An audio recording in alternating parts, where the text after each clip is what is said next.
right, welcome everyone. Hi everyone, welcome in the Friday Fox Show. Today we have Corgi Cam. How am I supposed to say? Just Corgi or? Corgi, yeah, Corgi's okay, fine. just Corgi Cam Corgi works too, but a lot of people just call me Corgi. all right. So Corgi here, welcome. Thank you so much for accepting to do the Friday Fox Show with me. Season 3, episode 5 today. I'm extremely happy to have you here. I wanted you on this show for so long, and I had the, I sent the message. It's just like, okay, I had to do it.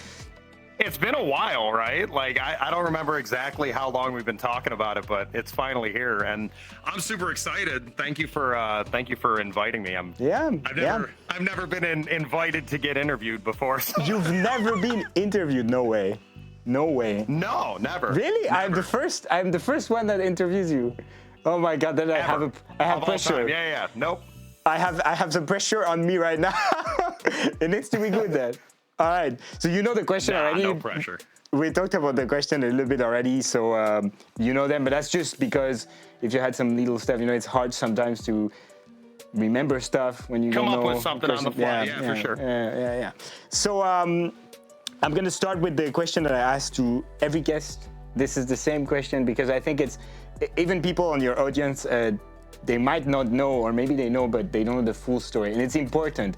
We are in a community, and like the furry fandom is so big and there is so many people, and it's always super funny to kind of know how people join this community. So this is my first question, Corgi. How did you join the furry fandom? So this goes back years and years, and it has many layers. But I will do my best to try and summarize. But yeah, I think deep down I've always been furry, but of course I was never for a long time. Rather, I was not like a part of the fandom, so to speak. I've always enjoyed furry things. I've always enjoyed like furry adjacent fandoms and things like that. Starting out, I was actually an artist when I first, started as a furry. So the lore. That was, way back. But, I started drawing dragons, and me and my wife met through that. So, that's kind of how we got the roots of furry things and having OCs and your own characters and things like that. But I didn't really join the furry fandom until, I moved out of my parents' house and I moved up to Canada, and I thought to myself, I was like, man, like, I really like all this stuff. Yeah. Why am I not just saying I'm a furry? True. I mean? So, you're right. So that was kind of the jump for me. A big push for me to kind of join the fandom was seeing furry VTubers on the rise, specifically. And I remembered the one moment that kind of kicked it off for me was I was seeing clips about 5 years ago. I don't know if you remember a program called Tifa. Tifa, that rings a bell. That rings a bell. It developed by Melon Speedruns, but it was basically like it was the first program that let you throw things at 3D VTuber models. Oh, so you could throw things at them, you could feed them. That was Tifa. Okay, I remember so I started seeing, all of those clips going around on the internet, and I was like, I need to do this. So 5 years ago. That kind of. So pre-COVID. 5 years ago, yeah. That's like pre-COVID era. Okay. It was right around COVID, yeah. So. Okay. I would say officially like late 2020, early 2021 was my official joining of the furry fandom. All right. And before that, you said that before that you kind of knew about the fandom, but you were not like a part of it. Like actually, you were not saying yourself, "Okay, I'm part of it." So like. Unfortunately, the people that like I grew up around and went to school with and things like that, not as open-minded of individuals, oftentimes. So things, that you like, or in this case, like furry stuff, drawing dragons, things like that. With my friends eventually found out, I was drawing, Spyro fan art and things like that. They would always, kind of pick on you for that. So yeah. It was never really something that like I was very open about. I kind of kept to myself in the early years, but it was something that me and my my partner Jaloon kind of bonded over and built our relationship on was, you know, furry characters and OCs and things like that. Yeah. All right. So this is your entry in the fandom. So you would say that like your entrance in the fandom was also the time that you started streaming, or this is like another story? Because we will talk about that later. But I just want to know if it's like linked to that or different times, completely different times. Yeah. All right. So VTubing was much later. Yeah. Okay. All right. So you said you were drawing dragons. So now I'm gonna ask the question: why are you a corgi then? If you like drawing dragons in school and all this kind of stuff, I want to ask about your persona. How did you come out to be this cute little doggy that everyone knows? Everyone know. Wait, does everybody know me? I'm sorry, Chad. No, okay. But that's a good question. My first Sona, and if you're familiar with me, to you know, I guess if you have seen me a bunch, you might know this. But like my first Sona was a dragon. All right. His name was Shale. I should have prepared like maybe like a picture or something for you, but his name was Shale. You know, that's where Jaloon got her name too. Okay. You know, her first Sona was a dragon named Jaloon. But the reason why I became a corgi was because, well, kind of looking around and seeing, you know, furry VTubers and kind of the state of things 5 years ago, I was looking around and I was seeing, you know, or think to myself, like, what would be the first step getting into what I wanted to do in like the furry fandom, what I wanted to, you know, like who I wanted to be. And I didn't really feel like, I don't know, the dragon Shale has always felt like an extension of me more than me, if that makes sense. Yeah. So we went with the corgi because I love corgis. We have three of them. Yeah, we have three of them. At the time of making, you know, my Sona, we had two of them, but I was like, why not? I don't see corgis around. I think they're unique. I think they're fun. I think they're cute. And we've gone through many iterations of this character, but the design wise, I'm gonna be completely honest with you, Jaloon just kind of made it. And I really liked it. She kept making it over time, remaking it and upgrading it, you know, adding on the hoodie. This hoodie actually isn't actually original to me. It's original to one of Jaloon's old Sonas. Oh, damn. Who she doesn't use anymore. And she was like, man, I like that look. Let's put it on your character. And, you know, here we are now. I mean, that's... most of the design is just her. So, you know? It's the fact that you had as well dogs that were corgis that led you to be a corgi in the end. Yeah, 100%. I wouldn't be a corgi if I didn't have corgis. I think it's also a neat little fact. The Sona here actually has, I guess, for lack of a better term, like pieces of my dogs. Oh, that's cool. Yeah. So like my freckles are from my dog B, Bumblebee. My tail is Dewey, my one corgi, and then the heterochromia is my other dog Finn. Pieces of them are a part of me, and that's you know, super that neat. makes me happy. Yeah, you have them with you all the time. That's super neat. Did you know back in the days when you started all of it? So you choose the corgi because you entered into the VTubing and stuff like that. Did you know back then that you were gonna be picked about being a corgi that much throughout your streaming career, or was it thought of, or? I had no idea, and then about 6 months in is when that's the furthest back I remember, about 6 months into VTubing. All right. And having the character overall is when the short jokes and everything started. I'm not short, for the record, by the way. It's a camera trick. He's like 15 feet, and yeah. But I had no idea of all the 4 years ahead of me. What it would have. So 6 months in, so that means you do remember when was your first time that you actually pressed the live button. And I have a really cool question about that. Sure. A lot of streamers, they start streaming like, and you remember the first one. I mean, you remember it because it's so uneventful. How was it for you when you pressed the live button? What drew you to actually press the live button and be like, okay, now I'm gonna stream on Twitch? So I think that's I can't give you a proper answer on that without explaining a little bit of something else. My first streaming was not as a VTuber. I've been streaming since 2010. So yeah, I've been streaming a long time, since before I guess TOS allowed me to.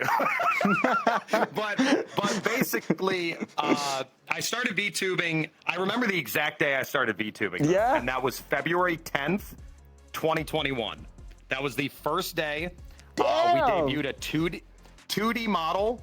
And that 2D model only lasted for like 2 weeks, and then it was updated again.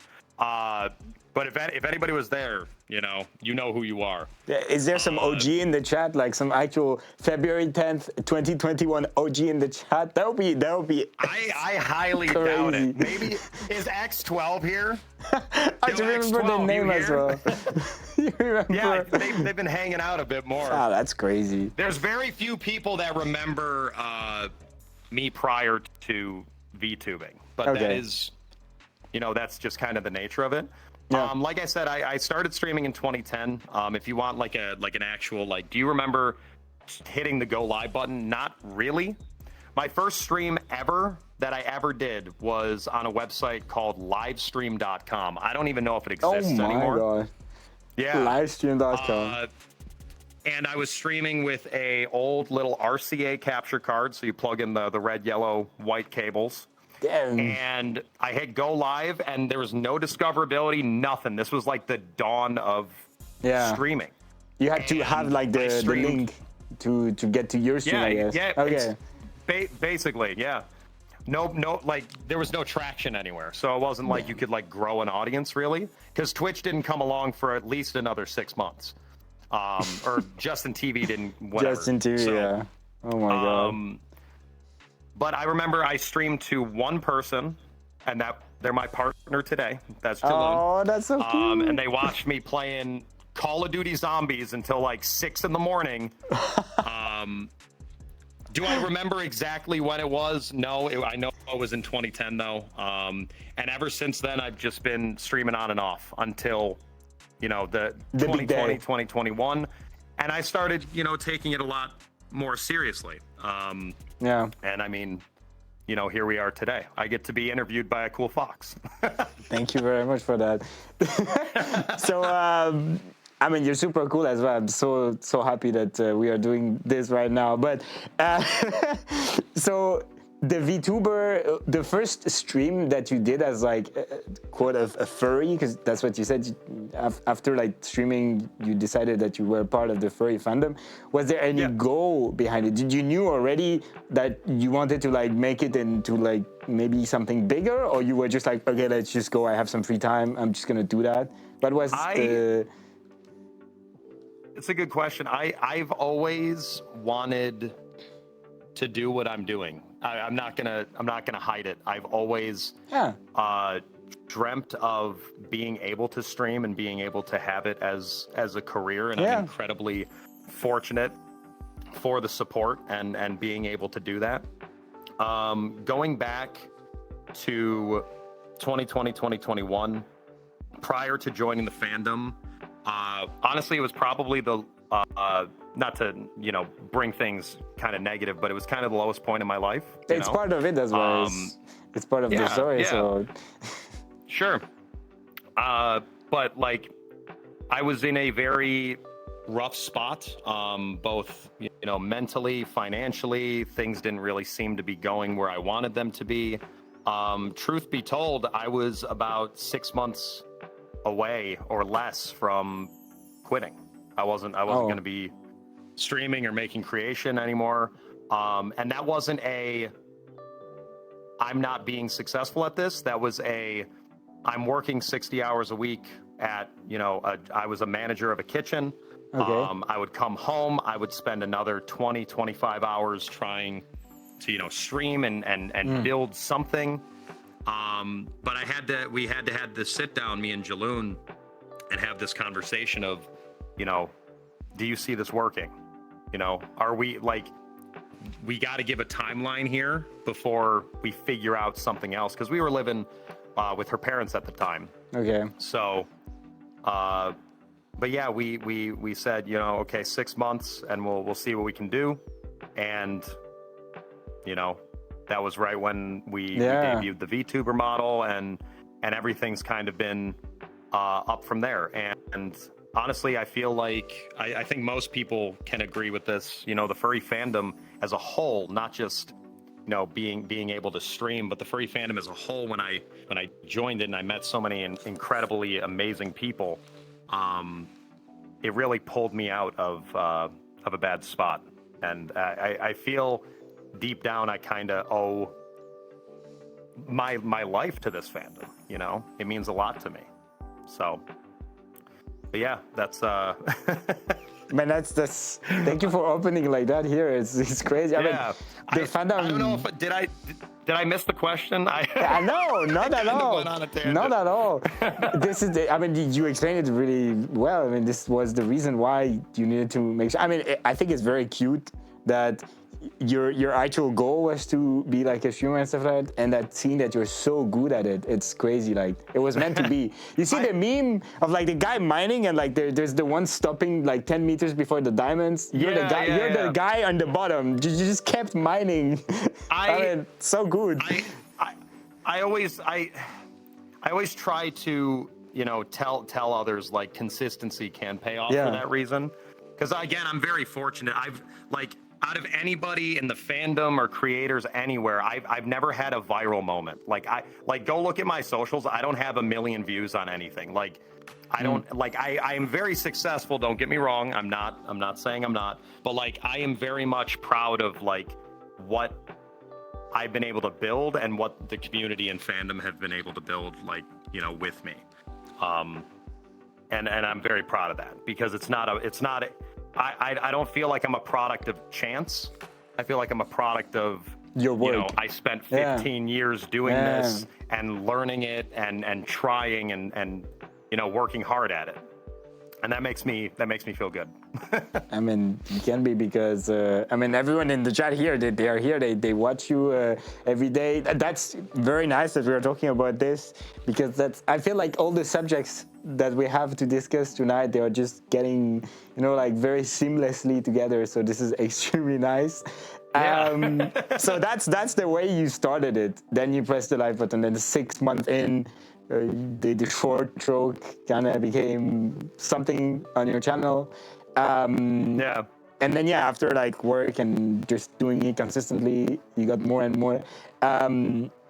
Something that I'm sure it's not only me that is wondering is, I'm a streamer and I stream sometimes during the week, but you do it right now for your subathon. You've been doing it for more than 50 days. And this is also a question for 68, me. But who's counting? Okay, sorry. This is a question for me as well, Chad, because I want to know, how do you do it? What is a day? What is a day in Gorg's life when you're in a subathon like this that just continues and continues and continues? To answer the first part, how do I do it? The answer is I don't know. This is the 5th subathon that we've done on the channel, and they've always gotten longer and longer, and we haven't gotten longer than last year yet, but we're on our way. It's very taxing. It's very, very taxing. It's not easy by any means, but it's something that I love doing. And if you ask any of my close friends, my partner, I'm a bit of a workaholic.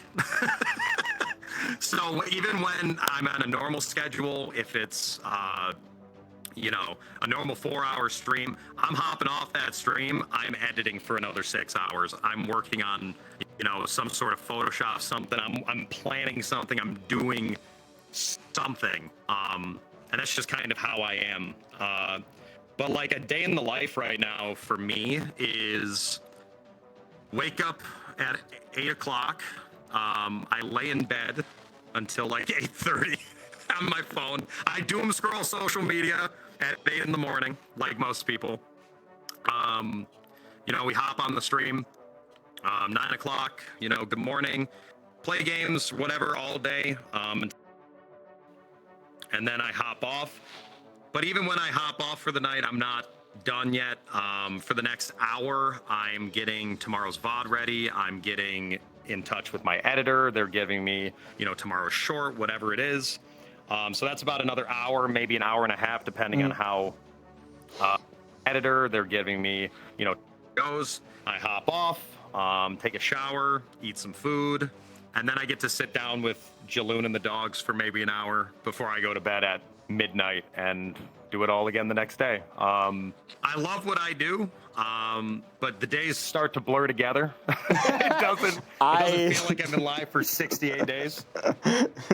That's part of your every day, so of course it just blends in and yeah. So exactly. Between you and me, the chat is not listening. Don't worry.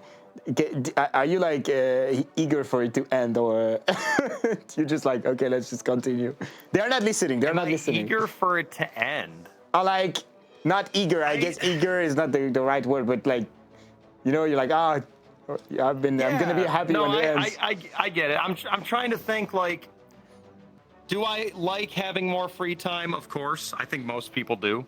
But at the same time, I don't really see that. I get a lot of people like yourself. They'll pop into chat or whatever, and they'll say, "Yo, you've been live for 68 days, and you still have, 7 weeks left. Are you okay? Are you fine?" I was like, "Yeah, I'm good." I'm kind of indifferent to it. I don't know if that makes sense. A lot of creators and stuff you'll see on social media, whatever. Burnout is a very real thing. It is. Yeah. I don't feel like I experience it the same way, though. I'm always just kind of pushing myself and driving myself towards some sort of goal. And right now for me, it's okay, we streamed 113 days straight last year. And this year I'm thinking, okay, how do we go 114? That's kind of where my head is at, Once we hit 114 days, then I start thinking okay, when does it end? That's kind of just how my brain works. But I to answer your question simply, I don't think I do want it to end. I'm very content. I like having the routine. I like, being able to hang out all day with everybody and just take it day by day. That's a fair answer. But I was just asking this question because I'm sure I'm not the only one that is wondering this. But I mean, we can see still every day that you love what you're doing, and I meant in no way that you had enough of streaming or anything like that. For sure. Yeah, it shows that you love what you're doing, and I mean, this is normal. It makes everyone so happy to see that you're okay, let's go. I'm gonna see if I can do 132 days this year. That's very good. Also, the routine now that I guess it's just a well-oiled machine. Once you get into it and everything is just 100%. Running like a clock, then you can go at it for as long as you can. But that's really cool. That's really nice. Exactly. So, I mean, I know sadly for me, whenever I can watch it, it is probably the time when you're sleeping because I live in Germany, in Europe, and you live in Canada. Yeah, and so much later. Yeah. Well, thank you so much for answering this question. However, just another question about sabbats and stuff like that. So this one was kind of planned because the one that you did last year also lasted for a very long time. But what was did you realize on the first one that you did, where it was uncapped, that it was going to become your brand? I mean, I'm saying brand because I don't have any other words to say, but you're known for that now, right? You're known for streaming for I guess so. Yeah, many days. I do get a lot of I get a lot of other streamers that do they'll DM me on Twitter or whatever. They're like, hey, I'm doing a subathon. What what should I like? How should I go about doing it, kind of thing. And I'm always, of course, happy to share. But yeah, like we started our first subathon back in oh gosh, what was it? It was it was like March of like 2022 or 2023. All right. Yeah. And like I said, like they've always kind of been one-upping. I think my first ever subathon was 21 days, 23 days, something like that. And they've always been uncapped, always. Always, okay.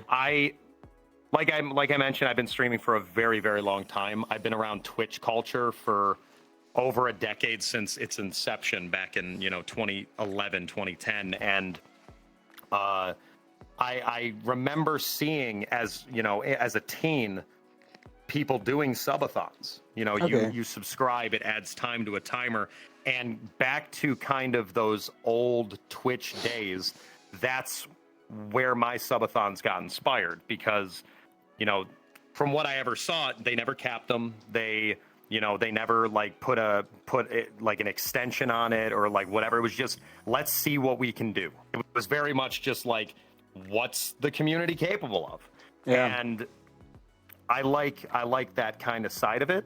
So I've always kind of kept it consistent, year after year, even going back to the first one. It's always been, the same times. We add prizes and goals and things like that, but it's never been like, okay, I'm streaming for 3 weeks and then we're cutting it there. It's always okay, let's see what we can do. Last year we did start pulling the time back a little bit, but that's something that we discussed as a family, me and my partner, and everything, because it does take it's taxing on everybody, because it's very much like, I'm stuck here. I can't go to visit family for holidays, and I can't do all this other stuff. But yeah, it's I never thought that we'd be where we are right now. I never thought I'd be again interviewed by you. But it's super cool to be able to do this. And I'm always thinking of, okay, well, even while I'm sitting here, I'm like, how is the 2026 subathon going to go? What can we do to make that cooler? That's the mindset than this one, That's crazy. Yeah. That's cool. Yeah. So we know already that the next one next year is going to be even more crazy than this one, which is nice. I mean, this one already it's quite something. So I mean, yeah, it's going to be nice to watch. And the thing that is good is, like you said, even if someone doesn't get to watch the whole thingy, you post videos very regularly on your socials, edited and stuff like that. So this is extremely nice. Also, I think when you're sleeping as well, there is also like past VODs, right? Of like, when you're actually live. So someone could catch up technically by just watching if they have different time zones, which is extremely cool. Extremely cool. I noticed that. It's funny you mentioned that, because it's a bit of a problem, because, well, not really a problem. Jokingly, it's a problem. We get a lot of people overnight that'll come in, and I'll be like working or like editing something, whatever, for that little time after I get off stream, and I see people pop in the chat, and their first time chat's like, oh my God, hi Corgi. And then I'm like, okay, like they'll realize like, oh, it's a VOD. And it says like, I'm sleeping. This is not live. And they're still like, Corgi, hi. I mean, so, I mean, absolutely, people get a good idea of what the stream's about while it's live, while it's offline. Maybe a little too good of an idea, but you're so good at it that they don't even, they're like, oh my God. Imagine if you would answer, like, just say hi, someone in the chat, but it's actually just like that would be crazy for them. Like, oh my God! Like we're not gonna read the thing on the screen. No, it's fine. Yeah. So now I would like to talk about what is usually your schedule when you're not doing subathons, because that's something I'm as a matter of fact, I don't think I've ever like snipped into your stream and just watched for like 1 hour, 1 hour and a half, and you were not into a subathon. Yeah. I think I've never done that. So what is it when you're not in a subathon? Yeah. So I do stream in the afternoon, so that's probably why For me, most probably. Prior to the subathon, it was 4 p.m. to 8 p.m. Eastern. So that's like 10 p.m. I am asleep. For you. Yeah, yeah. Normal individuals in Europe would be asleep. But it does change from time to time. For a long time, we did what was it? It was like 8 to midnight. We did like 7 to 11. It kind of, I change it up from time to time to see how it goes, because an unintended side effect of the subathons is we get a lot of friends from overseas and other countries and time zones and stuff that get to stop in and check out the stream. So it's really hard to balance, like, how are you not isolating or leaving out people in, you know, other time zones, you know? Like, obviously we can't stream, you know, in every time zone, clearly, but it's how do we kind of optimize that for everybody? What's like that nice little sweet spots so that, you know, friends from Europe or friends from Australia, or, you know, and especially our friends in the States, like, how do we make sure everybody feels involved, you know? It's a double-edged sword, you know? As a matter of fact, I was very, like, impressed by how communicative and easy it was to set up this, you know, stream with you, even though you were streaming every day. Because I'm not gonna say any names because that's not the point, but it's so hard to get two streamers to go on a set time, do something for whatever. It's so hard. And I was expecting you to be the hardest, because I was expecting you to say, like, oh yeah, but maybe I have something planned on Friday. But no, it was so easy, and the process was so easy. So thanks a lot for that. You made my job way easier by just saying, okay, yes, this time. I'm always just a DM away. There are times where it slips through the cracks, but like, I like since years ago, that's been a goal of mine, has been like be more open to more people, you know? If people come to me in Twitter DMs, Discord DMs, whatever, whether it's, you know, hey, come on my talk show, or, you know, hey, how does Cork work, or whatever it is. You know, I always push myself to be like, I could just delete this and ignore it, but then I think to myself, I'm like, why would I do that? I help them out. Like, there's no reason not to help people, you know, and spread that positivity. So, but that's another, like, kind of always in your schedule that is already full, I imagine. This is also like another full-time job you're adding on top, because answering, especially on Twitter DMs, I was like, okay, I'm gonna ask you on Twitter DMs, but I know how the DMs, they get, like, you know, very full with just bots or a lot of DMs that you're like, oh my god, I should answer, but no time. So I was like, oh my god, is it gonna get through? I don't know about other people, but for me, my Twitter DMs, my Blue Sky DMs, whatever, they're clean. Like, damn, you're so lucky. I think once we added each other on Discord, like, it was easier. I just deleted our message, you know. So I try to be organized. I have, like, organized chaos. Like, I know where things are, but they're like, it's still a mess. Does that make sense? So I was not wrong when I said that now your day, I mean, you said already that you have a very, like, precise routine, but your day is just like a watch, you know, very clean. Everything has a time, and you just do stuff, and you don't miss any.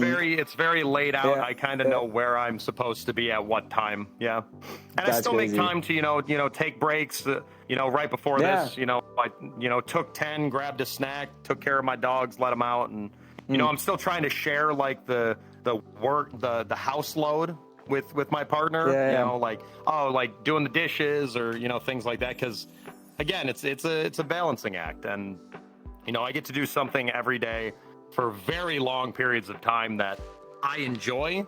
Gotta help the family out, you know. Gotta find time to. I mean, that's normal, and so you're a streamer as well. You play a lot of games. Would you say that you play games by yourself and still enjoys it, or it's hard for you to just sit down, play a game alone, not streaming, just alone, and enjoy it? Oh, like offline? Yes. Rarely. Rarely, actually. And that goes back to the workaholic thing. That's the I'm playing a game when I could be doing something else. Yeah. But I'm not. I will take breaks for certain things, you know. I was like, ooh, Battlefield 6 beta is coming out, and I was all over that. But did you play it on stream? Often. Not or not? A little bit during the subathon, yeah. Okay. We'll play a little here and there, but for the most part, a lot of my gaming is on stream now. Yeah. Yeah, I mean, that's like joining the fun that you have playing games, and at the same time just doing it live. So you're continuing your subathon. Yeah, it's like you have people to play it with, right? It's like old school couch co-op, you know, playing Halo with your friends or something. Yeah. And you only get to watch and not play. I mean, that's cool. Yeah, I mean, thank you very much for answering all of this. I guess also for me, it gets a clearer view of like your schedule. And I'm pretty sure also people in the audience, they are pleased to understand a bit more. I don't know if you talk a lot about this on stream or if you answer a lot of questions about like your schedule, how you manage stuff. But it's really nice to get to talk about it because especially, I'm not sure, but whenever I have other guests and we talk about streaming stuff, we realize that as streamers, how often do we talk about this? How often do we just sit down and be like, okay, so I do my things like this, and then I do this, and then I talk to the person that edits my video. Like, you never sit down and just talk like this, you know? Just share this. Most of the time when you see streamers interacting, it's them just being goofballs together. You know? At the chat, with the chat, just playing with the chat. Yeah. So yeah, this is really cool. So you talked also about in the future, because you told me like, how am I gonna make my subathon even longer next year? So you answered literally like all the questions in like one single answer, which is like extremely good. This is so nice. No, but it's so nice. You know, so I can add some little questions to it when I get questions, and sure. Also, chat, make sure to remember if you have questions, because at the end, I mean, just before the end, you're going to get to ask some questions to Corgi, of course. And he can read the chat. There's a massive... I can see you. Ominous wooden thingy with the chat. All right.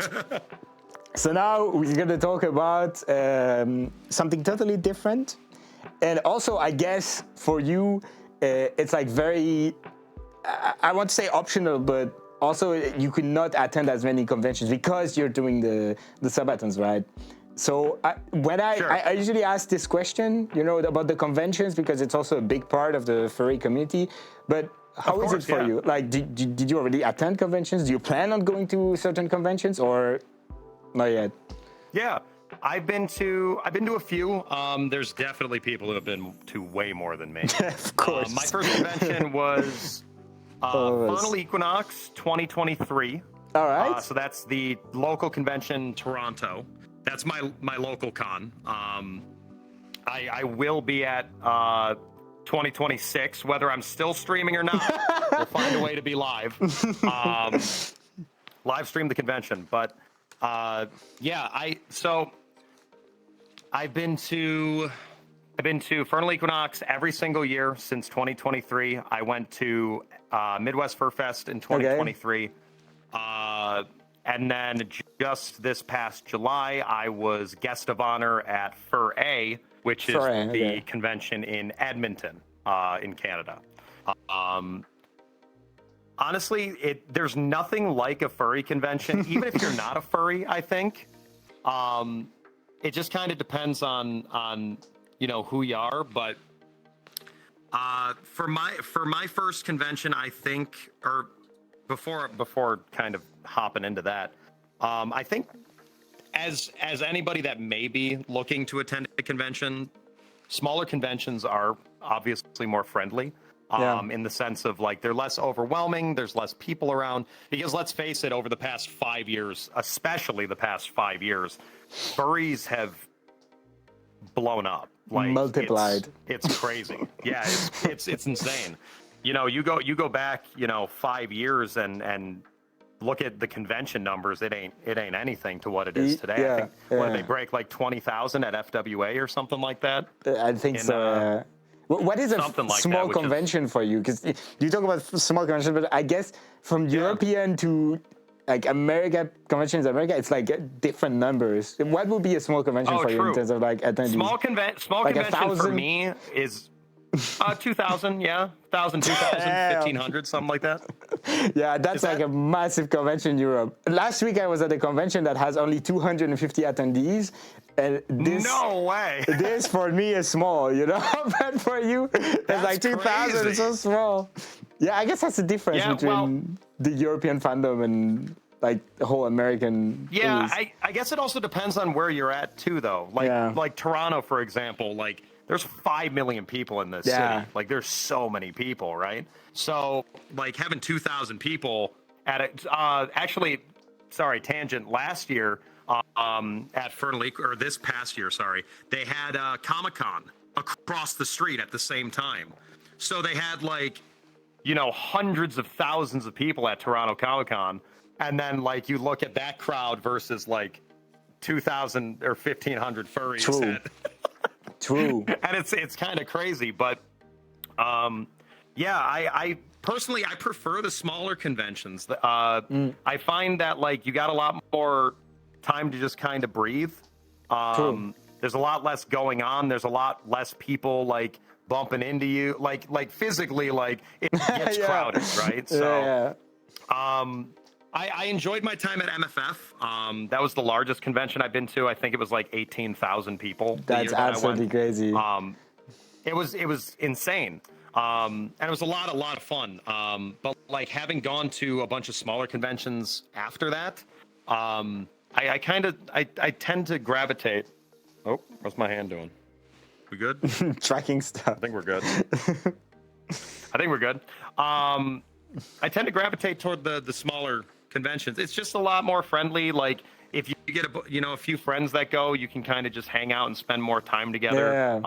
Figure out kind of, I want to go to this panel. I want to go to this. Oh, but we're going to stop and go to dinner. And, you can kind of plan a little bit better. At bigger conventions, it's just kind of like everything at once. Exactly, yeah. You cannot plan anything. It's fun. Don't get me wrong. But by the time I get home from like MFF or whatever, it's like I'm done. Like I'm drained. It's like, okay, sleeping. I don't want to socialize for like a month. Just let me go to sleep, Yeah. That's the thing with European convention. I've never got that feeling just yet, because the biggest convention I've been to is like Eurofurence. There's probably like 7,000 people, 8,000 people at most. So even if you see a lot of people, I guess it's like it's still a different number than like 20 or like 18,000 you said. That's like never experienced that before. Yeah. I think we just all I'm hearing is we just got to get you out to North America.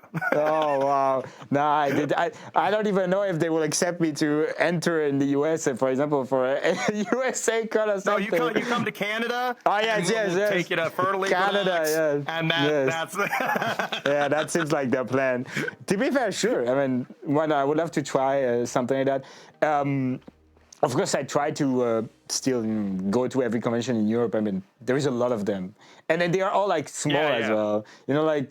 Next week I go to a convention in Slovenia and there's like 300 people there. It's like super remote, and this is the kind of stuff that I enjoy more than like the massive ones like Eurofurence, Nordic FirstCon. But I don't know, maybe one day I will give it a try. But you had fun? Sure. Yeah, don't over... At MFF, did you have fun with all those people? Oh, yeah, no, I had a blast. Like, I haven't seen so many of my friends that I only knew online. And then I meet them all, in person. I've never had an experience like that. There was a lot of people to meet. We had a panel just on VTubing and content creation that we hosted with some other streamer friends of mine, and I don't know. It was a really, really cool experience. I've never traveled much in my life. I never left until MFF. I never left the East Coast. So getting to the Midwest and getting to go to Chicago and everything like that and see everything and drive there It was definitely a cool experience. There. I'm glad I did it. Yeah, we drove there. 20 hours. No. From where I'm living right now, I could drive to Toronto or drive to Chicago in maybe like 10 to 12 hours. Oh yeah, so it's like maybe 600 miles, something like that, 700 miles. It's not that bad. We cut across the lakes over here. I see. So now there's like a little goofy question, but this is also a question I ask to everyone because it's silly. But do you know what is the 6-to-1 rule that you need to respect or try to respect at conventions, or not at all? I don't know if we can talk about that live. Is that TOS? No, I'm kidding. Of course I know. It's common courtesy. Yeah. All right. You got 6 hours minimum sleep, 2 meals a day, 1 shower every day. All right. Wow. Please put on deodorant and shower. I'm begging you. Yes, I wanted to take a moment to say that like the one at the end is minimum. So it's minimum 1 shower, but if you first or you're someone that is warm. Depending what you're doing, it's 2, 3 if you're feeling really good. Yeah. One shower a day, please. For sure, yeah. Oh, man. Also, the sleep is really important if you don't want to just be distracted. I mean, I know some people, they do conventions, they like, oh yeah, I've slept 3 hours today, and they're like perfectly fine, but most of the time, if you want to have, the best experience, you need to eat, to sleep, and to take a shower. Yeah. And the shower is the experience for the other people, but that's also your experience, right? Yeah, the showering's not for you. You might like smelling that bad, all right? Please, in private. Everybody else is saying. Yeah. No, for sure. Absolutely. Pace yourself. If you are going to conventions, make sure, you're taking care of yourself. Don't go all night every night. You're gonna crash and you're gonna regret it.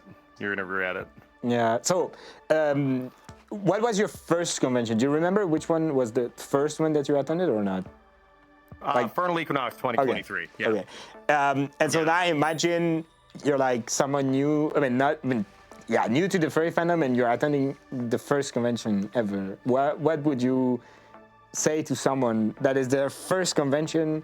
What should they do? What should they not do? Maybe you have some advice for someone that is just doing their first convention. Well, of course, what you should do is what we just talked: shower and sleep and eat. Aside from that, though, have fun. I mean, don't be afraid to be yourself. I know, you get yourself in a space with a lot of people. It's very overwhelming.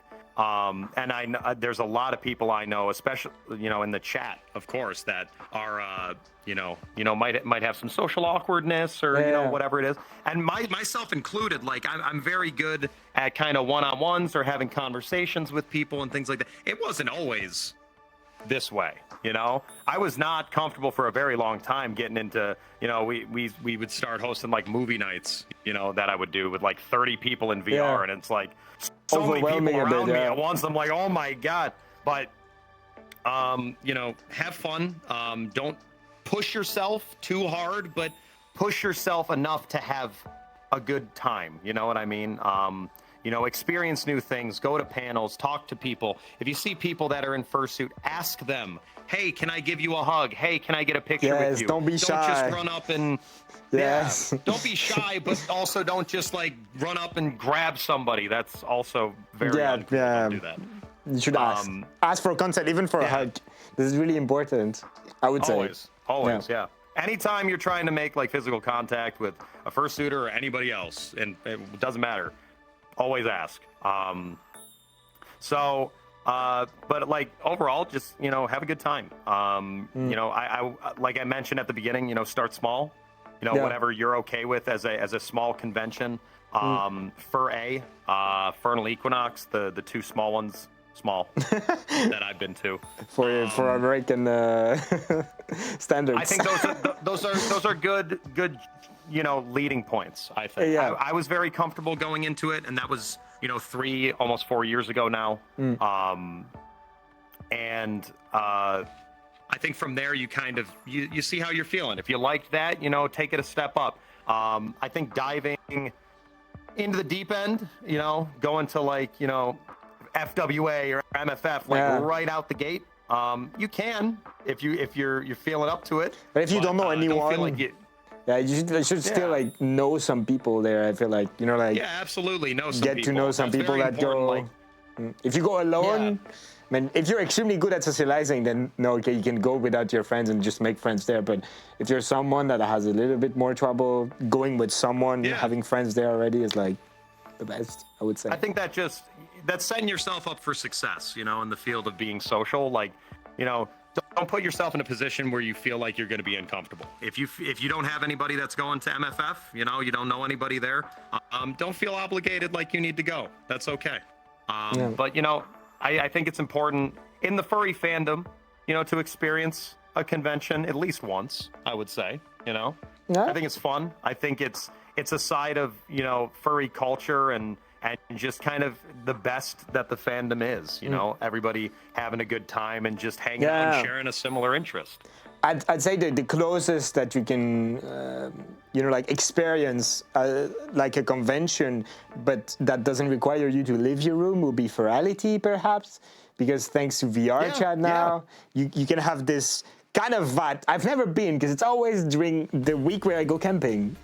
It's been 3 years, 3 years that I want to go to Furry. I've never been, but from my friends that went there, and also the friends that I go to convention with, they all said that it's like very close to a convention. You're just like in an instance with your friends and you just chat and stuff like that. Yes, when you like go to bed, you're alone because you're in VR, but it's still the best. I'd say to make some friends, go to Furality if you're a bit more shy in real life, Furality in VR chat, and now VR chat is such like a big part of the furry fandom. Yeah, for sure. Yeah. I think it's important to know too, like if you're trying to like Zavoto said, like if you're trying to get into the fandom or like go to a convention, experience something that the furry fandom does best. If you are going to like Furality, that sort of thing, like you don't even need like we got like full body and everything. Like you don't need this, you know. You can go I PC. started off on VR chat. Just go like you can just do desktop. Yeah. I was doing it with like Galaxy, like sorry, go on. like a phone and like a PS4 controller on my first VR night. Like you can just start on PC. That's fine as well. Sorry, I got you. Fair warning: if you do start on PC, though, if you do like you don't have a VR headset, hey, I want to see what this is. If you do desktop VR chat, I guarantee you're gonna want a VR headset. Like it's gonna be bad. Yeah. I got my VR headset like 3 days after I started doing VR chat desktop. 3 days. Oh, that's crazy. So, I also wanted to say, congratulations on saying my name correctly. I think you're the first person that is from like the other continent that pronounces my name correctly. I am extremely proud. I'm the proudest right now. I don't know if I told you how to pronounce my name already, but I am extremely pleased. You're making me happy. Thank you so much for that. Zavoto. We will start a change here. Admittedly, I had to reel it in because offhand, when I've been like plugging the show that we've been doing to my chat, I'm like, I'm going on with Zavato, you know. But that's just me being from New York. That's just a North American thing, like a Northeast thing, you know. Park my car in the garage. I'm going to see Zavato on Twitter, you know. Oh, so you trained for tonight. I see. I mean, that's good. Thank you. That makes me happy. It's better than, like, honestly, even Zavato, it's better than all the stuff that people could say, like, it's being called ex-avoto sometimes, or like, it's ex-avoto. Yes, whatever. So let's not talk about it. Let's not talk about it. I have a history with my name. I should have chosen a better name. But yeah, so you got it right, okay? You got it right. Unless it's unique, you know. If someone else is named Zavoto, I know they are just copying me at that point. They can have me too. Listen, you could be a corgi named Corgi, okay? Yeah. I'm just saying. But there is corgi named Corgi, but there is only one corgi camp. You know, that's the thing. True. Yeah. All right. So big parts of convention. We talked about VR chat. Big parts of conventions also, and probably when you went to your first convention, you were excited as well to meet fursuiters. because they are also part of the furry community. I know you have one or two. I think I know about 2 fursuits, but they're like, it's like the same. I mean, it's your corgi, but different style, or with different. Same suit, 2 different heads. Yeah. Yes, exactly. Okay, that's what I remembered. Did you? Is it the same as the VR headset? You said, "Oh my God, I bought the VR headset 3 days after joining VR chat and desktop." Did you go at a convention and bought the fursuit 3 days after going to the convention, or what was the pipeline for you? No, I just got my fursuit. I just got my fursuit like 6 months ago. Oh, okay. So yeah, it's fairly new. I mean, since we're on the talk show, I can dive a little deeper here and give you some of the lore and the juicy details. But yeah, we just got the fursuit. But like when I first joined the furry fandom, like I had mentioned, like I was not in a good place. And when I say not in a good place, like financially is a part of that. So I was not able to afford a fursuit right away. But I wanted to experience furry culture. I think fursuits are the first, like if you go up to somebody and you say, "Do you know what furries are?" Yeah, they're gonna tell you something adjacent to a fursuit, right? I think that's most people's first interaction with furries and their kind of picture of them. But you know, there are absolutely some amazing fursuits out there, I must say. But finally, last year, actually, we started thinking, okay, we want to do a, we want to make a fursuit. It's about time, right?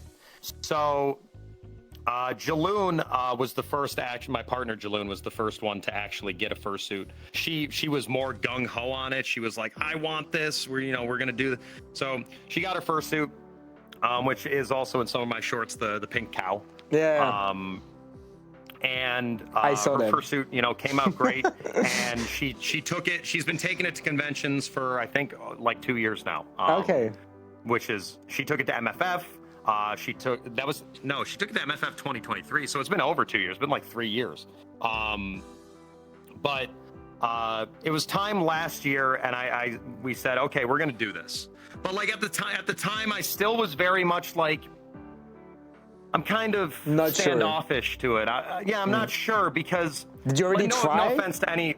Her fursuit or no? Did you already try her fursuit priors or not at all? Yes and no. It doesn't it doesn't fit me. Like our body types are very, very, very different. Like maybe just the head, or is it not like detachable? I've tried the head. I've tried the paws and everything.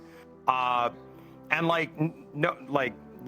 absolutely, like there's again amazing fursuits out there, and I'm not trying to like say people's fursuits aren't, but like as a VTuber, and this is basically my face. You know what I mean? Like when people think of me, this is what they think of. So I was very much like, well, we can't translate this into a fursuit. You know what I mean? I was looking around and we were trying to figure it out. I was like, how can I get this as like 1-to-1? I'm a perfectionist. That's just the way I am. Yeah. So like I've always been kind of just like, I'm not sure about the whole fursuit thing. So last year, Jaloon came up to me and she's like, we found this fursuit maker. And I'm like, okay, cool. And it was somebody through Instagram or whatever. We're not going to name them. But we did the whole thing and we took measurements, and I think we did duct tape dummy, whatever, sent it off to them, and they made it. And it was about three months, I think, and they sent it back to me. And we got it late last year. So probably like November, December. I might have been in the subathon when we got it. When you received it. Yeah, and Chad didn't know about this. And it was bad. Like it was just it was like it was not good. It is what it is. So like no one ever saw this one. No one ever saw. So nobody's ever seen it. To this day. Nobody's ever seen it. I think I still have the head. In like the rest of it's like incinerated. It's gone. But I think I still have the head somewhere. But it was not good. I'm not trying to just like that happens. It happens. Yeah. It happens, and it's a real thing. So I looked at it and I was like, no, no, this isn't it. Because it was supposed to be a surprise. It was like, Yeah. hey, we'll debut it, and just like, whoa, look where this came from, and we said no, we're gonna keep that quiet. So Wow. Jaloon went and contacted her maker that made her suit. Okay. And since the time, it had been, a year and a half, 2 years, and they've gotten so much better. And we asked them, we're like, can you make this suit? And they're like, yeah, I can do that. I'm like, okay, but like, what if we made this, into the suit? And luckily enough, they just started doing 3D printed heads. So behind the scenes, we were able to, this is Gummy Shark Creations, by the way. Shout out to Cuckoo. You're amazing. I love you. But they worked on it, and they made the body and everything. I basically sent them my 3D model, and they were able to take it apart and get proportions and everything, and 3D print the head 1-to-1, which is where the two heads came from, because I didn't just want to have my 3D model printed and then say, oh, well, I don't care what the artist can do. So I was like, give me a version that's you. So they hand carved the head out of foam and everything. And honestly, that's become my main head. So like if I'm doing videos or whatever, TikToks, that's the head I wear. I find myself, I like that one a lot more than just the 1-to-1 with the VTuber model. But we debuted that in May. We did a whole like unboxing stream and everything like that, and it was very exciting. I haven't brought it to a convention yet. Yeah, that was going to be my question. We will be debuting him at Furry Equinox 2026. Will be his first convention. Yeah. We won't be going to like MFF or anything like that because I'll be here. But, so, and how is it for you when you wear the first? Do you find yourself like overheating a lot, or because there's people that have? Hot. Okay, there's some people they cannot. It's really hot. Like I know some friends they have full shoes, they cannot wear them because their body is like very much not good with heat. So, but for you that's fine. I mean it's warm, of course. It's warm. It's cannot deny it. I can withstand it. Yeah, it's very hot, but I'm okay in it. I know people are very heat sensitive. Jaloon's one of those people. But it's a lot of padding, as you can imagine. Yeah, I think I've seen the videos where both of you, of your partner and you, and so I have a pretty picture of like the massive padding. Yeah. My fursuit is like super tight fitted to my body, and every time I see fursuit, like I love the style, but I'm like wearing it, I'm so happy that I have no padding because I would absolutely die. But it looks amazing. It looks so much better and things like that. Yeah. Is yours like slim fit? Absolutely. Like a tight one. Very tight. That's cool. I cannot I'm doing some working out and I have to be careful because if I take too much pecs, I will not fit into it anymore. The zipper is not going to go up, so I actually have to watch out for that. Yeah. See, I have the opposite problem. I'm trying to lose a little bit of weight, and then hopefully it's not too baggy. But you can still have foam. You just ask your maker, make more. You still got the padding. More padding, more heat to dissipate. Just add more. Make him more thick. Can it be more thick? Oh my god. So there's also for example, the cooling vest. I don't know if you know about that, the easy cool down vest. Yeah. So this probably is, especially if you have like a very padded fursuit that doesn't let air pass, because when there is wind outside, I'm like, oh my god, it's so cool. But if you have a lot of padding, outside and just stand there and you're just, Yes. But if you have no padding, if you have a lot of padding, then maybe an easy cool down or something like that is like. I don't know. Also, do you have fans in your head or something? It's like a. The one does. The 3D printed one has fans in it, which is really, really nice. The foam one does not, and the foam one is very hot. Which again, that's kind of my favorite head, but it's it is what it is. And what was your feeling? Because I remember when I like unboxed my first suit, and the first thing that I did, I went to my bathroom and I just looked at myself in the mirror. I was like, oh my god, what the hell? Did you get like what was your feeling when you first? I mean, on VR chat, you look at yourself, you're like, oh my god, so cool. But what was the feeling when you looked at yourself in real life in this fursuit? Like, how did it feel for you? That's a good question. So I'm trying to think back when we debuted it and I fully put it on for the first time. I didn't really get to see myself until after, because then I go back and watch like the stream or whatever. But it's weird. It's like oh man, it's like looking at a different part of you. It's like, I don't want to say it's like an out of body experience, but it's like you're finally doing something that feels you. You know what I mean? Yeah. Does that make sense? I have the feeling. That was exactly the same for me. Yeah. I just looked at myself in the mirror. I was like, okay, like I'm just a goofy fox and I will enjoy this very much. But this was also like putting... Yeah? No, go on, sorry. I was gonna say it's like you kind of, I mean, obviously you're putting on a mask, and obviously, you know, it's like you're becoming your Sona, your character. But finally, like, people don't understand that at conventions, especially. You know what I mean? Like when you if you might be socially awkward. Like I have friends that are very socially awkward, but like they get in fursuit.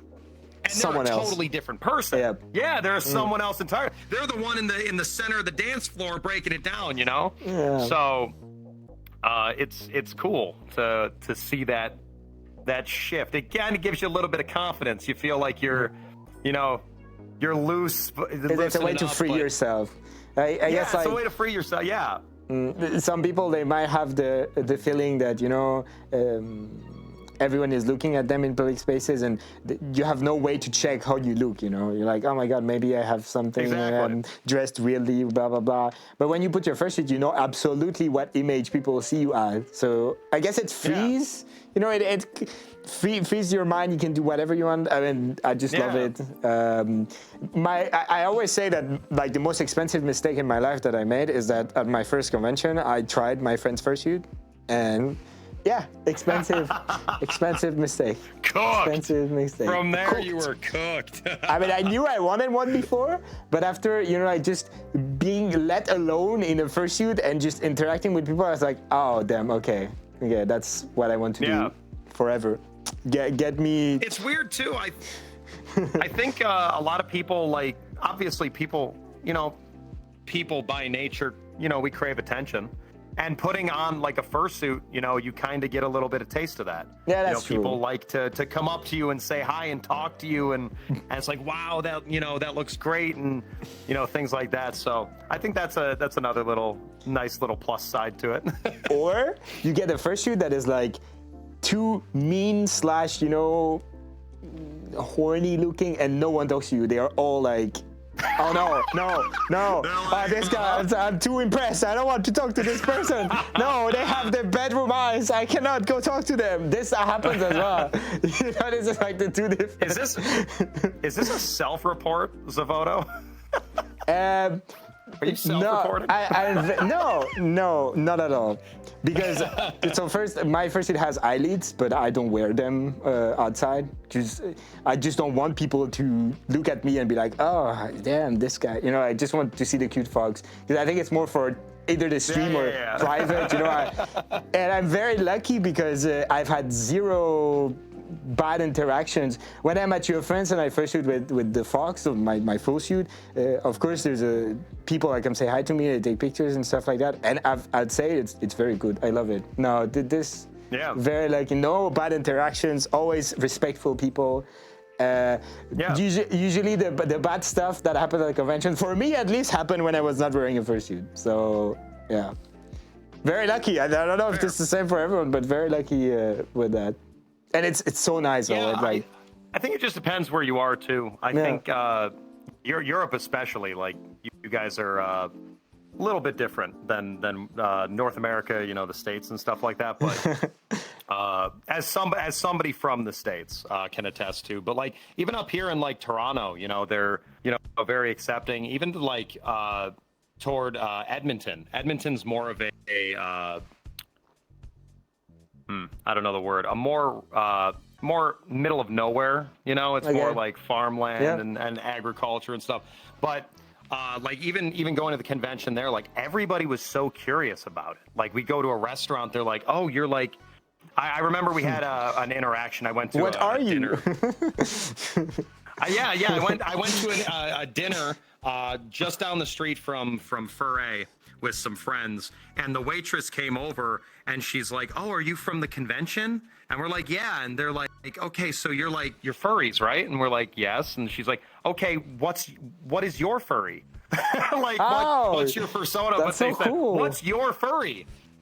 And all of we them went through the whole thing and explained, but it was it's fun when people get involved at Furry Equinox last year. We had it was me. I was handling Jaloon because she was in fursuit, and we stepped outside. If anybody's been to Weston Harbor Castle, which is the hotel where they have Furry Equinox, we stepped outside into the little like parking drive-up area, and this very like upper class couple comes walking out, and they're like dressed like 10 out of 10, like suit and tie, nice dress, purse, everything, like super fancy, going out for the night.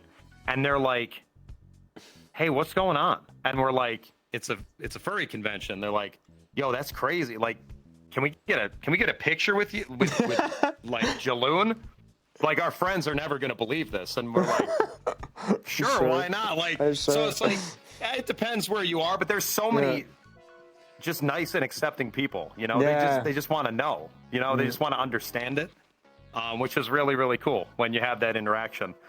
Just this past week we had Halloween, and we were handing out candy in fursuit, and the whole neighborhood loved it, taking pictures. And you know, the kids would come up, and you know, they'd want the candy, and they want a picture with the characters and whatever, and the parents would be like, "Oh, those are cool," and you know, things like that. So it's cool. It's just nice to. It's a positivity thing, you know. Most of the people that are not furries, and let's say that are outside, for example, your friends is like, the convention center is like a public walkway. You know, a lot of people, they pass through it, but they're not furries at all. And like 99% of the time, it's just extremely like, "Oh my God, what is it? Oh, it's so cool. Let's take pictures." Yeah, what's happening? Yeah.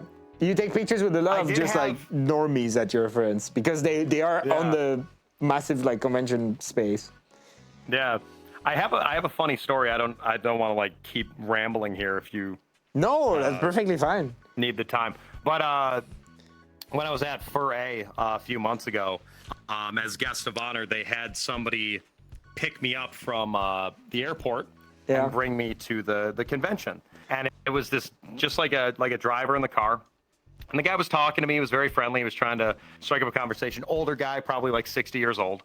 And he was asking me, he's like, "Hey, like, you know, they sent you a ride, whatever. Like, what do you do?" I'm like, "Well, I'm here for a convention." You know, I don't want to. Anytime I talk to somebody in public, the first thing I ever say is like, "Oh, I'm doing this furry thing," you know, just because I don't know their reaction, you know. So I kind of lead into it a little bit. So they're like, "What are you doing?" I'm like, "I'm going to this convention." They're like, "Oh, okay, cool. What kind of convention?" It's like, "Well, it's something that kind of relates to like what I do for like, you know, my job and things like that." And they're like, "Oh, okay, that's cool. You must." He said these words. He's like, "You must be pretty important." I'm like, maybe, like, I don't know. But we were just talking back and forth and things like that, and we got to the convention center. And as we're pulling in, he's like, "What's going on?" And I'm like, it's a convention." And he's like, "Oh, this is the convention." I'm like, this kind of convention. And like his expression died. Like he was like, "Oh no." This kind of convention. He was still very nice about it and everything, but I could tell, I was like, this dude's totally out of it now. He's you know. It was quite funny, but yeah, that was that was that guy. That guy was like, "Oh man, I don't know what's going on there." He will remember you. Get me out of here. I probably still tells that to his family like when they eat together. Yeah. Like, oh my God, I had a guy one day at this airport, and I drove him to the convention this center. guy and I took him, and there were all these animals walking around. I don't know what they were doing. Yeah. That's unfortunate for them to say, and also for you. Yeah. I mean, thank you very much, because I think we like, yeah, all the subjects that I wanted to talk about, we talked about, and it's 1 hour 23 of talking. I mean, the time goes super quickly. Nice. Whenever, yeah, It does. Whenever you talk about something and you're having fun, it goes super quickly. So thank you so much for that. Already, like, for sure, it was extremely good, cool, and nice to get to talk to you about all those stuff that I'm sure, as a streamer, I mean, this is your life, so you know about it, but maybe your audience and also other people that will get to see this on YouTube later, they wanted to know a bit more about you, a bit more about your journey, how you joined the fandom and all of this. But now maybe there is some stuff that I missed, and if there is some people in the chat that have questions for Corgi, this is your time to shine. If there is I mean, they should show up there, but also we have some there, so... Yeah. Explosions and horse noises. If you're cool with it, just if you want to just pick them out, I mean, it's your show, and then I'll just I will read them. Whatever. I'll read them. Why is so small? Yeah, okay, there you go. That's question. I am not small. I was someone talking. I was seeing someone talking about like why your feet are not on the ground and mine are like. Because this couch is 6 feet off. Yes, like this is a 6 foot rise. It's very. It's you very understand big. this? Exactly. So, as someone brand new to the fandom, what's the best way to meet other furries? I think we kind of like answered a bit this question by talking about VR chat and the furry convention. But if you have something to add to that, I think the best way to meet furries, I mean, the way I did it, just hang out in furry spaces. Like, you know, whether it's in a Twitch chat or Discord servers. Discord chat. Yeah, that was going to say. Discord servers. Huge thing for me in the beginning was Discord servers. I met some of my best and longest time friends through, you know, Discord servers. Yeah, that's honestly like you just have to be able to put yourself out there, and that's the hardest thing to break. For a long time, going back to like when I was in grade school, I was very reserved. I didn't branch out very much due to like, you know, social experiences that I had that were very like negative. So I was just kind of like doing my own thing.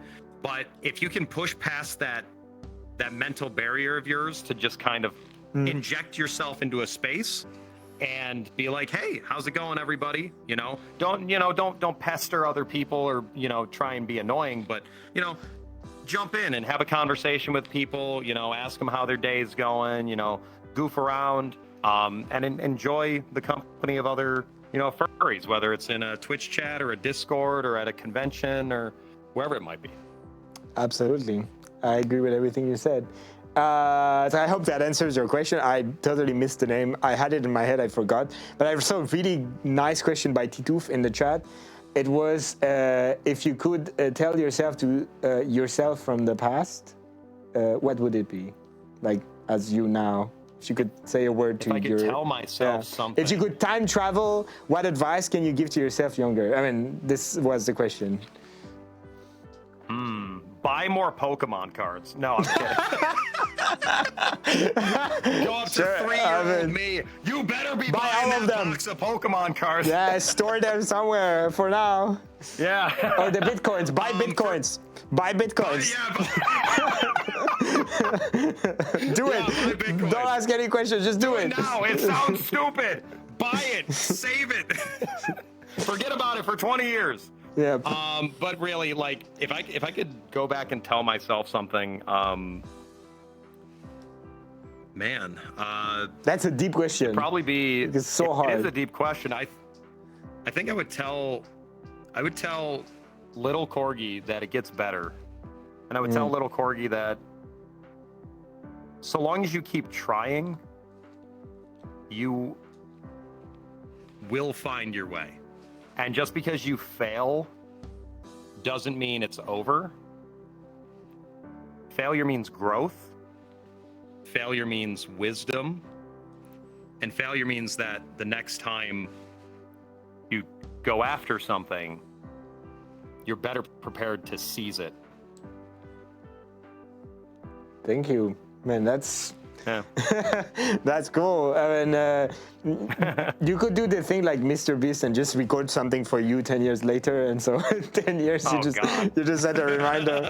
But so everyone is in the chat is being like little corgi, like. What? Right. Bro, why are you saying little? Okay. All right. Yeah, It's always that. littler. Okay. Littler, yeah, okay. Yeah. Always picking on you. Always. Every time the chat gets. Never a break. No. I had this one time with like the Zavado thingy, because this is actually a meme for me in my channel. I made an emote for it because it was so bad. At some point, it was like everyone, and it was not like we are talking. It was not like, oh, someone says hi to me in real life. They say, hey, Zavado. It was people actually in the chat writing with the A. I was like, but you don't know how to read? It was so crazy. So chat now. See, you know how much of a bad influence I am, though, chat. I've started so many stupid memes for so many people. Now you're Zavado. Nah, this is gone. This era is gone. Zavado is gone. The Zavado doesn't exist. If there is more questions for Corgi in the chat, I'm so sorry, the chat is going fast. So I saw some questions. Sadly, the VR stuff is very bad to scroll up the chat, because I have also my chat on OBS, but I cannot scroll. So if you want to repost your question, don't be scared of reposting it so we can see it.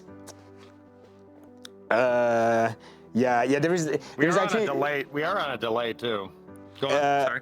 So there is also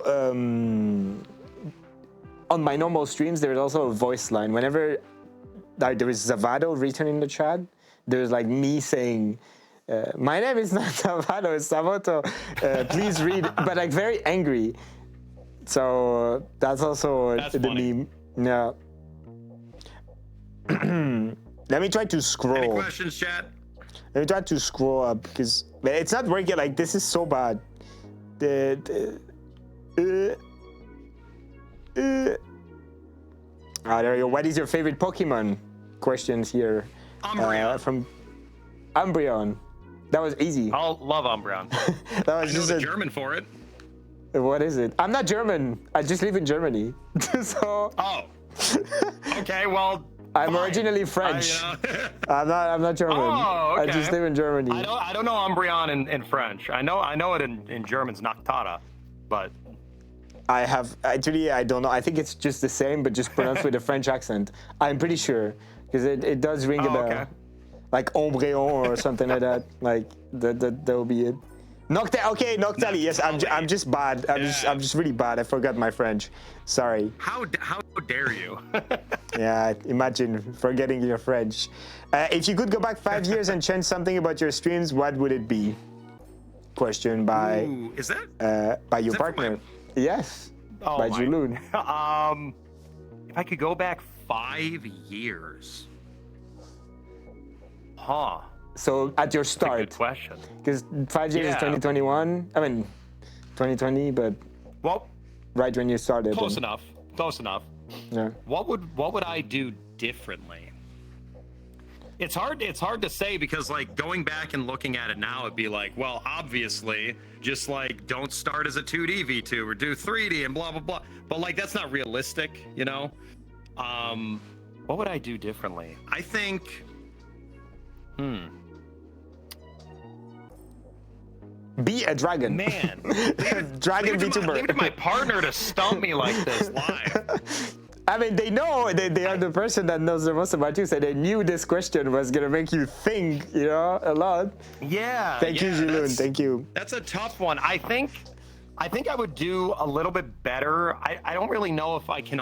I'm not gonna elaborate. But I think if I could go back and tell myself 5 years ago, or change something about how I did things 5 years ago, I think it would be about how I socialize with people. Right. Back then, I made some interesting connections. But I think I would just kind of, cause I mean, I was new to the space, and I was new to speaking to a lot of people simultaneously. But I think I would just tell myself, or change kind of, you know, change my perspective on the people I'm surrounded with, and the people I'm focused on and talking to, and things like that. I think that's a good. Yeah. That was the hardest question so far for you. I felt it. Yeah. No, that was a stumped one, because I don't feel like everybody starts somewhere. You know what I mean? Yeah. It starts when, if you're a content creator, it starts when you hit go live. It starts when you hit upload. You know, you got to start off somewhere, and you're going to make mistakes. And like I said, when you make mistakes, you learn from mistakes. If you don't make mistakes, you haven't learned anything. If you hit go live and you're suddenly top streamer on Twitch, you're not going to know what to do when failure comes knocking on the door. You know what I mean? True. You know, so I think those experiences are very, very important. But you know, what can you do better to kind of take what you were already doing, but maybe do it a little bit better, or maybe, you know, catch yourself before you make a stupid mistake, or things like that, you know? But in like summing up everything, this is all those mistakes as well that led to this right moment, you know? And exactly. I mean, a lot of people, they can say, oh my God, I should have done this and this and this. But the moment everything goes back to being on track, you know, people are like, oh yeah, no, I would not change anything. So the bad stuff that happened in the past also kind of made us be who we are now, in a way. And if I think now it's good, then there's no need to change anything. But that's my opinion. I'm not saying there's a million things that anybody could change about, you know, how I did things. But like, you know, in terms of mistakes and learning from them, like the only truly bad mistake is the one you don't learn from. Exactly. Right? Yeah. So, you know, if you can catch yourself not making those, then I think you're going to be better off for it, you know? Yeah. All right. I saw another question. I forgot the name in the chat, but what advice would you give to a new streamer? And so it's not exactly the question, but it's the summing up. What advice would I give to a new streamer? I did a couple panels on this, as I've already mentioned. Those are available on my socials. If you want to hear more, for sure, come and ask me. But general advice, consistency. Don't give up. When you go live, you're not going to have viewers. That's how it is. 99.99% of the time. You're not going to have any following to start. You're not going to have, you're starting at level 1, and that's okay. What's important is keeping with it and keeping that consistency and building those positive relationships in this case, in the furry fandom. I like to reference this a little bit because, there is a difference there, when it comes to streaming in any capacity. People can get like, oh, well, like, I don't want to, talk to so-and-so, or I don't want to reach out to this person because I don't want to come across as like, clout chasing or anything like that. You know what I mean? But like, I think what's important is building strong connections for the sake of having, those positive relationships, more so than what am I going to get out of it. Yeah. And it's a very fine line. It's a very hard thing to decipher between the two. But like, if you're building positive connections in the community, for example, a good buddy of mine, he's friends with everybody. Everybody knows him. They love him. And he was never interested in streaming. And then one day, years later, after everybody already knew who he was like, I'm going to hit go live. I'm going to see what happens. And, he hit the ground running, and, he's doing fantastic for himself now. And I think that's a good example of where those positive relationships can come back to you. But absolutely, you build those positive relationships to reinforce, what you have in the fandom and the friendships that you've made. Yeah, I think I answered the question. Did I? Yeah, you did. Divert? Keep consistent with it. So, sorry, go on. Also, like, I don't know.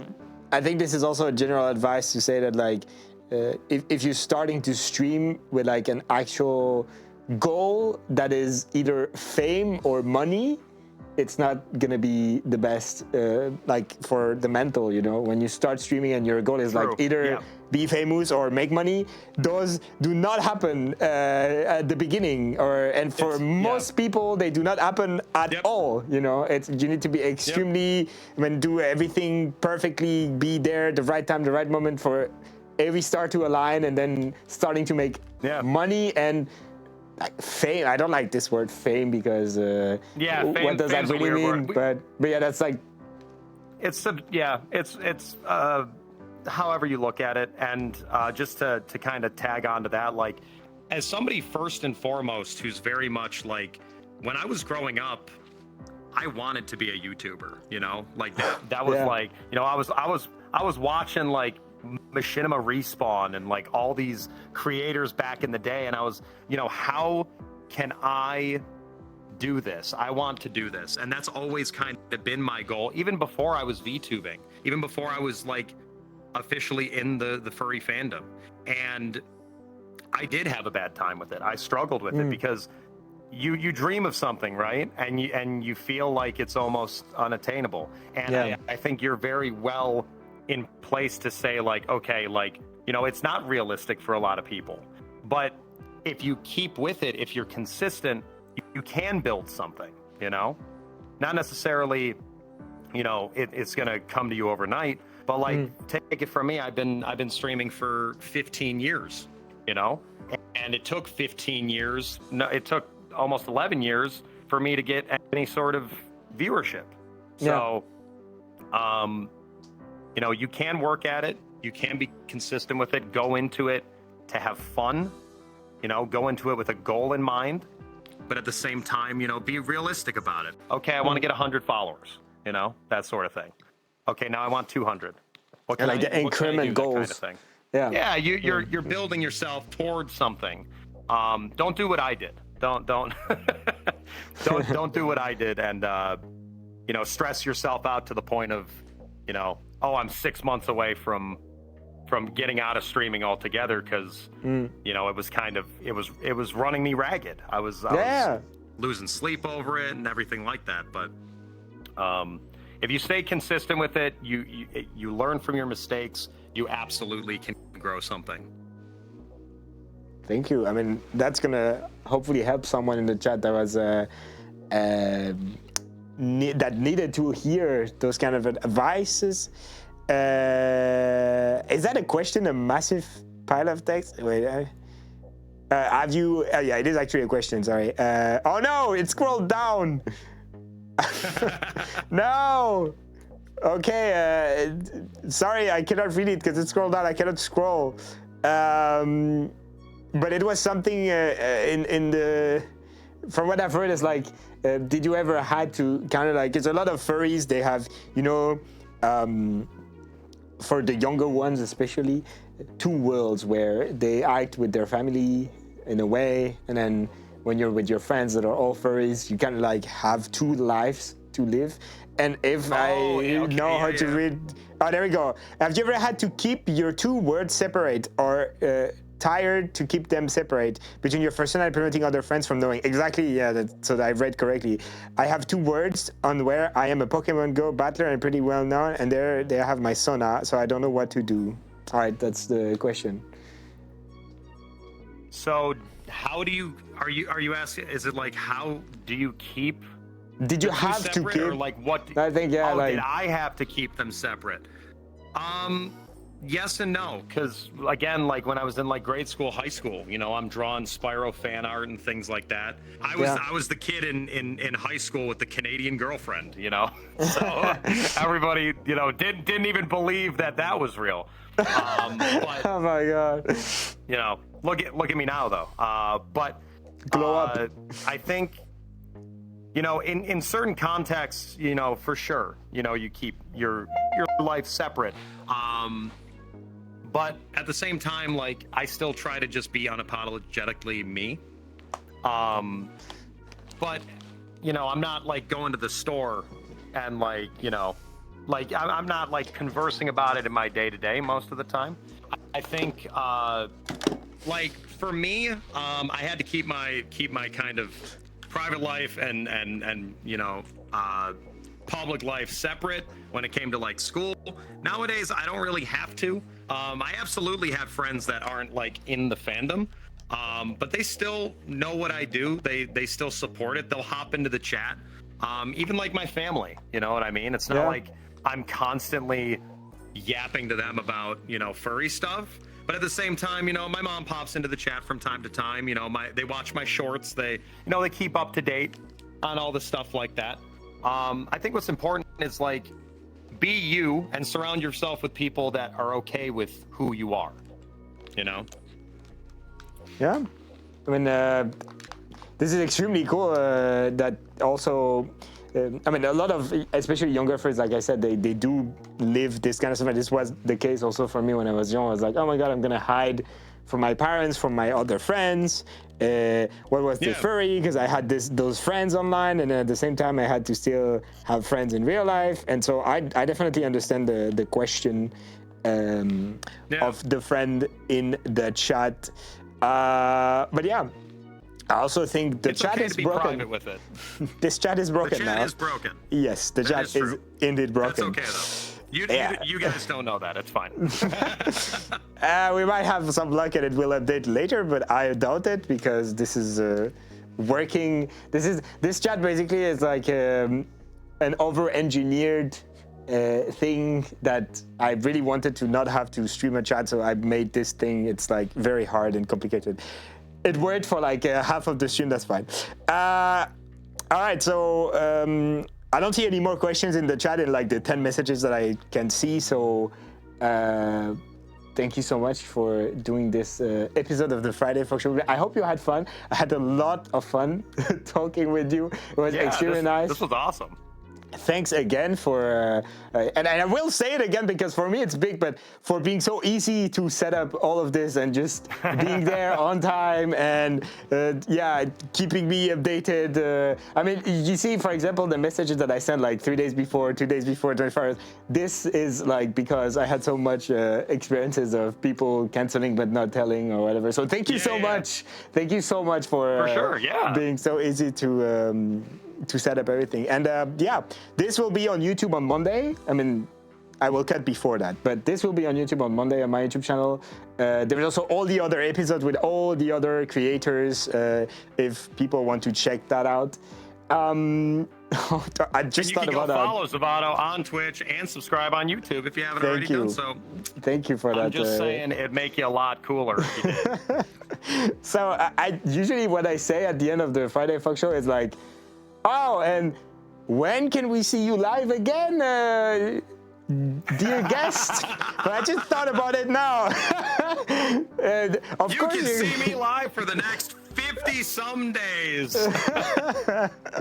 Yeah, all right. So you can see Corgi live now, as a matter of fact, and tomorrow, and for the 50 next days. Yeah, I'll be live again on Monday at European times. So yeah, thank you so much for accepting again. Take care. The stream is only gonna end for me, I guess, because then you're gonna just continue streaming, or do you plan to like? Yep. Okay, perfect. I'll still be streaming. Are you gonna do VR chat still, or you're gonna do something else then? I can't get OVR to work, so I'm probably just gonna hop to desktop. But either way, from my side of things, make sure you go follow Zavoto again if you haven't already.